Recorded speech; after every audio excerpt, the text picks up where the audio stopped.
നെൽകർഷകർക്കുള്ള അധിക ബോണസ് നിർത്തലാക്കുമെന്നുള്ള കേന്ദ്ര സർക്കാരിന്റെ നീക്കത്തിൽ പ്രതിഷേധിച്ച് കേരള കർഷക സംഘം സമരത്തിലിരിക്കെ പ്രക്ഷോഭ സമരത്തിന്റെ ഭാഗമായി തിങ്കളാഴ്ച രാവിലെ രാമങ്കരിയിൽ ഏകദിന സത്യാഗ്രഹം നടത്തും.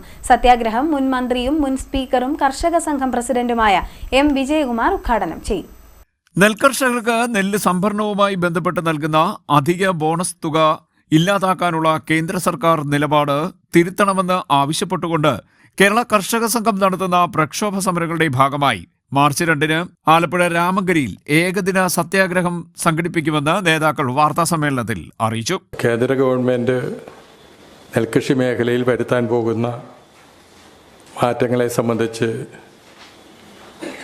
പറയുന്നതിന് വേണ്ടിയാണ്.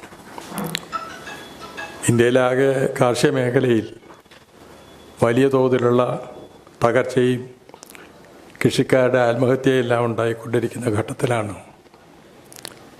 അന്ന് കേന്ദ്ര ഗവൺമെൻറ് ഡോക്ടർ സ്വാമിനാഥനെ കാർഷിക മേഖലയിലെ പ്രശ്നങ്ങൾക്ക് പരിഹാരം കാണാൻ വേണ്ടി കമ്മീഷനെ നിയോഗിക്കുകയും കമ്മീഷൻ അദ്ദേഹത്തിൻ്റെ റിപ്പോർട്ട് കൊടുക്കുമ്പോൾ ഏറ്റവും പ്രധാനമായി പറഞ്ഞത് കാർഷിക മേഖലയെ സംരക്ഷിക്കണമെങ്കിൽ പ്രത്യേകിച്ച് നെൽകൃഷി മേഖലയിൽ ഉൽപ്പാദന ചെലവും അതിൻ്റെ 50% കൃഷിക്കാർക്കും കൂടെ കിട്ടത്തക്ക നിലയിലുള്ള വില നിർണ്ണയിക്കണമെന്നായിരുന്നു.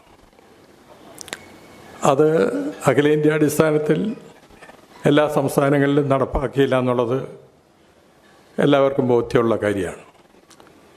കേരളത്തിലെ ഗവൺമെൻറ് അതിൽ നിന്ന് വ്യത്യസ്തമായിട്ട് പ്രത്യേകമായിട്ടുള്ള ഒരു സബ്സിഡി കൂടി കൊടുത്ത് കേരളത്തിലെ കൃഷിക്കാരെ സഹായിക്കാൻ മുന്നോട്ട് വരികയാണ് ഉണ്ടായത്.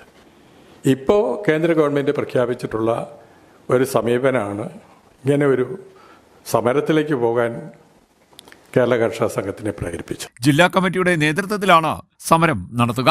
കേന്ദ്ര സർക്കാർ പ്രഖ്യാപിച്ചിട്ടുള്ള സംഭരണ വില സംസ്ഥാനത്തെ നെൽകൃഷി ചെലവിന് ആനുപാതികമായി ഉള്ളതല്ല. ഇതിനാൽ സംസ്ഥാന സർക്കാർ അധിക ബോണസ് കൂടി നൽകി നെല്ല് കിലോയ്ക്ക് 30 രൂപ വില നിശ്ചയിച്ച് സംഭരിക്കുകയാണ് ചെയ്യുന്നത്. ഇത്തരത്തിൽ സംഭരിക്കുന്ന ഏക സംസ്ഥാനം കേരളമാണ്. ഇങ്ങനെ അധിക വില നൽകി നെല്ല് സംഭരിക്കുന്നത് ഉൽപാദനം വർദ്ധിക്കുന്നതിനുള്ള പ്രേരണയാകുമെന്നും കൂടുതൽ നെല്ലുൽപാദനത്തിന് അധികമായി ജലചൂഷണം നടക്കുമെന്നും അതുകൊണ്ട് സംസ്ഥാനം നൽകുന്ന അധിക ബോണസ് നൽകരുതെന്നുമാണ് കേന്ദ്ര ധനമന്ത്രാലയത്തിൽ നിന്നും സംസ്ഥാന ചീഫ് സെക്രട്ടറിക്ക് നിർദ്ദേശം നൽകിയിരിക്കുന്നത്. ഈ സാഹചര്യത്തിൽ ഇപ്പോൾ ലഭിക്കുന്ന വില പോലും കർഷകർക്ക് കിട്ടാതെ വന്നാൽ നെൽകൃഷി മേഖലയുടെ പൂർണ്ണ തകർച്ചയ്ക്കായിരിക്കും കേരളം സാക്ഷ്യം വഹിക്കുക എന്നും നേതാക്കൾ പറഞ്ഞു. സത്യാഗ്രഹം മുൻ മന്ത്രിയും മുൻ സ്പീക്കറും കർഷക സംഘം പ്രസിഡന്റുമായ എം വിജയകുമാർ ഉദ്ഘാടനം ചെയ്യും. ജില്ലയിലെ MLA-മാർ, മറ്റ് ജനപ്രതിനിധികൾ, കർഷക സംഘടനാ നേതാക്കൾ തുടങ്ങിയവർ പങ്കെടുക്കുമെന്നും നേതാക്കൾ പറഞ്ഞു. നേതാക്കളായ G. വേണുഗോപാൽ, M. ശ്രീകുമാർ എന്നിവർ സമരത്തെക്കുറിച്ച് വിശദീകരിച്ചു. CDNet news, Kayamkulam.